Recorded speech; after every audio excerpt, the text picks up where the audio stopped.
ini juga dan atau dengan laqabnya yaitu Zuhri. Anahu qala baghalani anna arwah syuhada katair khudrin.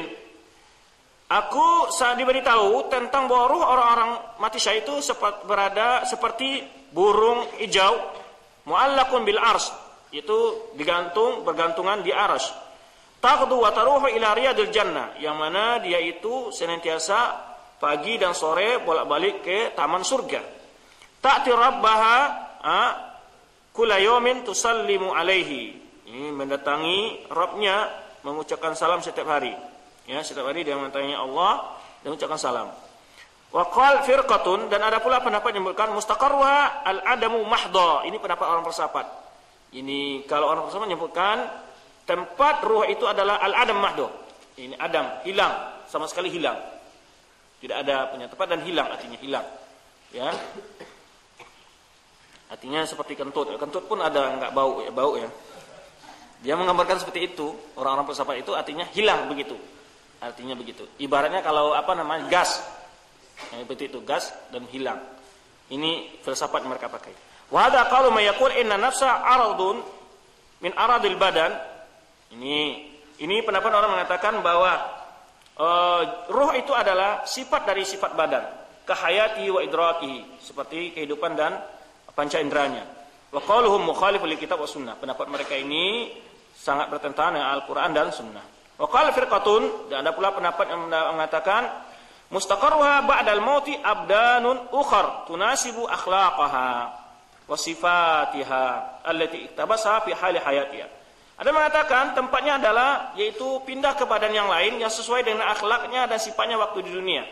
Ya, ketika dia hidup di dunia. Fatasiru kullu ruhin ila ban hayawan yushakiru tilkar ruh. Jadi dia ruh tadi akan pindah ke badan binatang ya yang cocok dengan ruh itu. Perangainya waktu di dunia seperti monyet, dia pindah ke badan monyet. Ini pendapat apa? Orang-orang Hindu atau orang Buddha, reinkarnasi. Ini. Wa hadza qaul at-tanasukhiyah munkiril ma'ad. Ini pendapat itu akidah tanasukh, reinkarnasi, yaitu orang-orang mengingkari hari berbangkit. Ini dalam kitab Firaq banyak sebelum Amilalullah disebutkan. Sudah lama pendapat seperti tanasukhiyah itu. Wa qalu khari'an al-Islam. Perkataan ini adalah keluar dari pendapat orang-orang Islam kullihim. Tidak ada orang Islam pendapat seperti ini bahwa ruh itu gentayangan pindah jadi harimau, jadi ular, jadi monyet, jadi apa macam-macam ya. Enggak ada. Tapi itu ada pendapat mengatakan demikian, pendapat orang-orang yang di luar Islam. Wa yaduku hadzal mukhtasar an basti adillati hadi aqwal wa kalam 'alaiha, kata Ibnu Abil Is, ringkasan ini tidak mungkin untuk membahas secara panjang lebar perkataan-perkataan serta dalil-dalilnya tentang ruh tadi.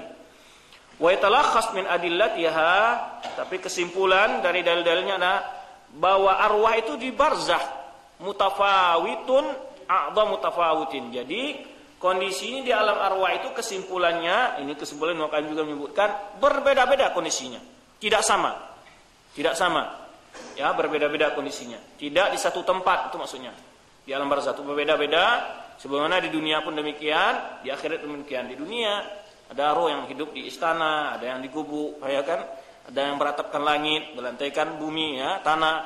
Ya, berbeda-beda. Demikian pula di alam barzakh. Ada yang istimewa seperti roh syuhada, ada yang tidak, ya. Nah, ini disebutkan nanti. Tafawud, berbeda-beda tingkatnya di alam barzakh itu. Faminha, di antaranya ada arwah fi a'la illiyin, yaitu fi a'la illiyin, di tempat yang paling tinggi, fil mala'il a'la, itu di langit ke-7, dan di ini langit yang paling tinggi, ini wahya arwah anbiya sallallahu alaihi wasallam. Ini adalah roh para anbiya. Ini ketika Rasulullah SAW, ketika beliau wafat, apa katanya Rasulullah SAW? Ya? La rafiqil a'la, belum meminta demikian. Nah, wa hum mutafawitu fi manazil, dan juga yang ada di malail a'la itu arwah yang ada di fi'il itu pun beda-beda tingkatannya, tidak sama begitu. Maka ketika Rasulullah SAW Isra Mi'raj kan melihat berbeda tingkat roh anbiya. Ibrahim di langit ke-7, Musa di langit ke-5 dan seterusnya, berbeda-beda. Nah. Ini dalil juga diungkapkan oleh Ibnu Qayyim tentang apa yang dia sebutkan di sini, tentang ketika Rasulullah SAW melihat arwah anbiya ketika Isra Mi'raj, ya, ketika Mi'raj ke langit, kan di langit ke-5 10, ke-6 ke-7 10, itu berbeda-beda tingkatannya. Wa minha arwah fi hawasul tayr khudrin. Ini di antaranya ada arwah itu berada dalam apa? Hawas itu apa? Tembolok ya bahasa Jawanya ya. Yang tempat makanan itu ya. Artinya di situ, di situ arwah itu ditempatkan oleh Allah. Burung hijau. Ya, bentuknya berburung hijau yang membawa roh orang syuhada itu. Tasrahu fil jannah haitsu sya'at. Maka dia senantiasa apa? Terbang di surga kemana dikehendaki ya. Nah, wa ya arwah ba'du syuhada, tapi bukan arwah seluruh syuhada, ba'du syuhada. Arwah ba'du syuhada. Kenapa Ustaz? Kan ada orang syuhada semuanya gitu. Enggak, nanti akan disebutkan dalil. Seperti orang-orang syahid yang mati berhutang. Ini arwahnya enggak di sana. Nah, oleh sebab itu nanti la kullahum katanya, bukan semua orang syahid di situ di arwahnya. Bal minasyuhada man tuhbas ruhu an lidukhul jannah lidainin alaihi. Jadi di antara orang-orang syuhada itu ada yang ditahan ruhnya dari masuk surga, enggak boleh masuk surga karena ada hutang yang belum dibayar. Nah, kama fil musnad an Muhammad bin Abdullah Jahshin yang mana disebutkan seorang sahabat bahwa anna rajulan ja'al Nabi sallallahu alaihi wasallam, bertanya kepada Nabi sallallahu alaihi wasallam, faqala ya Rasulullah mali in kutiltu fi sabilillah, ya Rasulullah apa yang akan aku dapat jika aku mati syahid di jalan Allah? Qala al jannah adalah apa? Surga. Falamma walla, tak kala dia pergi, ini qala illa dain. Rasulullah mengatakan kecuali hutang, ya. Sarani bihi Jibril anifa. Jibril baru membisikkan kepadaku barusan ini. Jadi kalau utang ini menunjukkan beratnya hutang, jangan mudah berutang lah. Ya. Berhutangnya yang mudah, lebih baik ya enggak usah ngutang-ngutang. Ini menghambat pahala yang enggak besar. Coba lihat, mati syahid pahala yang besar sekali. Ya kan? Apalagi ngutangnya SPP ini. Ini bukan nagih ya. Ini bilang nagih nanti. Ya. Jadi hutang itu demikian. Orang mati syahid saja gimana? Ya daripada yang ngira lebih baik anak ngomongin aja gitu. Ini ustaznya mati ini. Ya kan? Jadi demikian orang mati syahid saja itu nggak bisa masuk surga kalau hutangnya belum dibayar. Bahkan Rasulullah SAW nggak mau menyolati orang yang berhutang, orang yang meninggal dalam keadaan berhutang. Ini karena banyak kadang-kadang ya istilahnya apa istilahnya kalau hutang sama ikhwan tuh afwan gitu, pakai afwan. Ya. Jadi banyak gitu sudah pinjam uang terus ngilang aja. Nah, kirim SMS saja, afwan belum ada duit saya. Nah, dicari-cari nomornya dimatiin, ditukar nomornya macam-macam lah.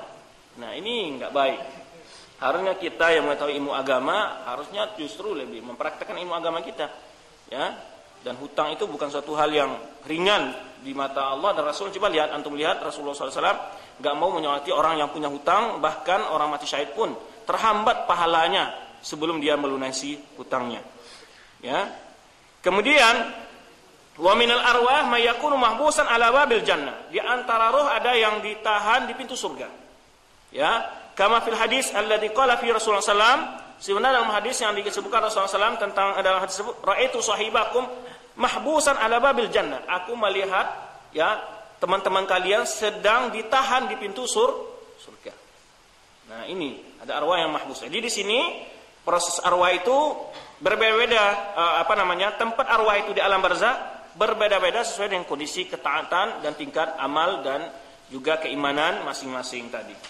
Kemudian minhum wa may yakun mahbusan fi qabrihi, dan di antaranya ada pula arwah roh tadi yang ditahan di dalam kuburnya. Ya, di dalam kuburnya. Wa min may yakun mahbusan fil ard, di antaranya ada juga yang ditahan di bumi. Wa minha arwahum takunu fi tanuriz zunah waz zawani. Di antara arwah pun ada yang berada di dalam tanur itu apa bahasa Jawanya? Tungku. Tungku kan tempat api. Tanur itu yang tempat masak yang gede itu, masak nasi misalnya. Dandang apa? Jadi di dalam hadis Isra Mi'raj disebutkan Rasulullah SAW itu di neraka azab orang pezina itu yaitu seperti dandang yang besar itu berbentuk kaca terlihat dari luar, yang mana kepalanya kecil, di bawahnya gede. Jadi diapikan itu. Kalau ke atas dia nggak bisa keluar, tapi di bawah langsung dibakar. Ketika Rasulullah tanya siapa itu adalah para pezina. Ini azab orang-orang yang suka berzina. Nah ini arwahnya di situ. Warwa fi nahri dammi tasbahu fihi. Ini arwah orang-orang makan riba disebutkan ketika Rasulullah SAW Isra Mi'raj, yaitu ada arwah yang kerja berenang-renang di apa? Di sungai darah sungai. Apa? Sungai darah sungai. Ya, yaitu sungai dari darah. Itu, nah selalu berenang-renang di situ. Ini alam barzah. Ya. Jadi nah, kemudian ada lagi tulqamu hijarah. Jadi disebutkan dalam hadis itu ada satu orang yang malaikat ini di pinggir sungai itu selalu setiap dia mau ke pinggir diloncatkan batu masuk ke mulutnya dia. Ketika ditanya, mereka itu adalah orang-orang yang memakan riba. Nah, ini gambaran bagi orang yang ganas makan riba itu bagaikan dia memakan darah orang. Lu bayangkan. Dan selalu memakan, ketika keluar batu diloncatkan ke mulutnya dia. Dan biasa dia oleh malaikat. Kullu dzalika tashhadu lahu sunnah. Semua ini apa yang disebutkan tadi itu ada dalilnya dari sunnah. Wallahu alam, kata beliau. Ini itu yang bahwa beliau menyebutkan tadi perkara-perkara tadi itu apa? Ada dalilnya dari sunnah, yang ringkasan yang terakhir tadi itu pada umumnya ada dalil-dalil menunjukkannya. Jadi kesimpulannya kata beliau bahwa arwah di alam barzah itu tidak pada satu tempat, tapi berbeda-beda sesuai dengan kondisi amal dan iman masing-masing orang tadi. Ya. Baik. Amal hayatul lati ikhtassa biha syahid. Adapun kehidupan ya yang khusus yang dimiliki syahid, apakah hidup syahid itu maksudnya seperti hidup di dunia? Enggak. Apakah dia juga seperti hidup di akhirat? Enggak. Artinya hidup di alam barzah pun bertingkat-tingkat, ada yang sempurna. Oleh sebab itu di sini ini ada kehidupan yang kekhususan orang-orang syahid itu, wamtanza bi an ghairihi, yang dia itu lebih istimewa dari yang lainnya. Fi qauli ta'ala, wala tahsabanna alladziina qutilu fi sabilillahi amwat bal ahya'un walakin la bal ahya'un inda rabbihim yurzaqun. Janganlah engkau anggap orang-orang yang mati atau terbunuh di jalan Allah itu jadi mati, maksudnya bal ahya, tapi mereka itu hidup di sisi Tuhan mereka. Mereka itu senantiasa diberi rezeki. Yang mana tadi disebutkan dalam hadis bahwa roh orang syuhada itu berada di dalam perut burung, kemudian dibawa dan makan dan minum dari buah-buahan surga. Nah, ini yang dimaksud. Ya, wa qalu ta'ala wala taqul lima yuqtalu fi sabilillah, janganlah engkau katakan bagi orang-orang yang terbunuh di jalan Allah amwat, dia itu telah mati. Maksudnya di sini adalah had. Artinya mati itu sia-sia, enggak sia-sia dia mati, orang mati syahid itu maksudnya. Tapi bukan berarti maksudnya jangan cerita-cerita burung tadi dalam surga. Ini ada pula Amrozi dikubur, ada burung di atas langit. Digabung-gabungkan. Digambarkan bahwa itu rohnya burung ikut. Ini tercau, bau harum dan macam-macam. Dibikin cerita-cerita yang unik-unik. Ya, ini demi untuk ini menggiur orang kepada pemahaman dia. Ini perlu diwaspadai. Bukan yang dimaksud burung tadi bukan terbang di dunia. Yang dimaksud dalam hadis tadi burung itu di dalam surga. Karena ada pula menyebar SMS. Ya, ketika Amrazi telah dikubur, atau siapa lagi satu lagi Samudra itu kelihatan burung terbang di atas kuburannya. Ya, macam-macam isu berita-berita disebar. Kemudian ini wala taqul lima yuqtal fi sabil amwat, jangan engkau katakan orang terbunuh di jalan Allah itu adalah mati, bal ahya, tapi dia itu hidup. Walakin la tash'urun, kalian enggak tahu bagaimana bentuknya hidupnya dia itu, enggak sama seperti hidup dunia, dan juga tidak seperti hidup telah hari akhirat itu jelas tidak. Bukan berarti dia itu rohnya telah kembali kepada jasadnya, sebenarnya kembalinya nanti waktu saat bangkit, enggak. Ya, ini hidupnya ada barzakhi.